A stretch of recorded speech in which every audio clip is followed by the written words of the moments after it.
शादी भइलो के बाद गर्लफ्रेंड रखबै।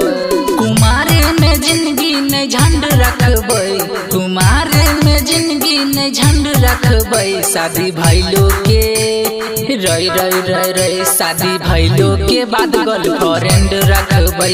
शादी भइलो के बाद गर्लफ्रेंड रखबै। हरदम फ्रेश अपन माइंड रखबै, हरदम फ्रेश अपन माइंड रखबै। शादी भइलो के रई शादी भइलो के बाद गर्लफ्रेंड रखबै। शादी भइलो के बाद गर्लफ्रेंड रखबै। शादी भइलो के बाद गर्लफ्रेंड रखबै। म्यूजिक बाय ओम सागर। देखी देखी छौरी के करे जा हमर फाटा, कोनो छौरी हमरा लगे नहीं सटे, कोनो छौरी हमरा लगे नहीं सटे। देखी देखी छौरी के करे जा हमर फाटा, कोनो छौरी हमरा लगे नहीं सटे। तब दोस्त लगो सिनेमा हम टाइम चलबै, तब दोस्त लगो सिनेमा हम टाइम चलबै।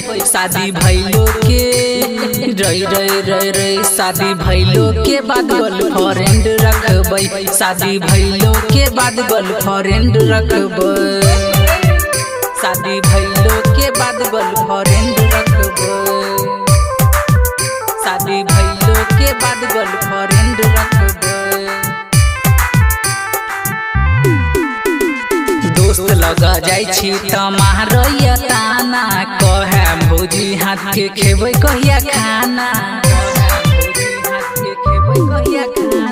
दोस्त लगा जाइ छी त मारैया ताना, कहे भौजी हाथ के खेबै कहिया खाना। कहे राजेंद्र संजय के घमंड तोड़बै, कहे राजेंद्र संजय के घमंड तोड़बै। शादी भइलो के रई शादी भइलो के बाद गर्लफ्रेंड रखबै। शादी भइलो के बाद गर्लफ्रेंड रखबै।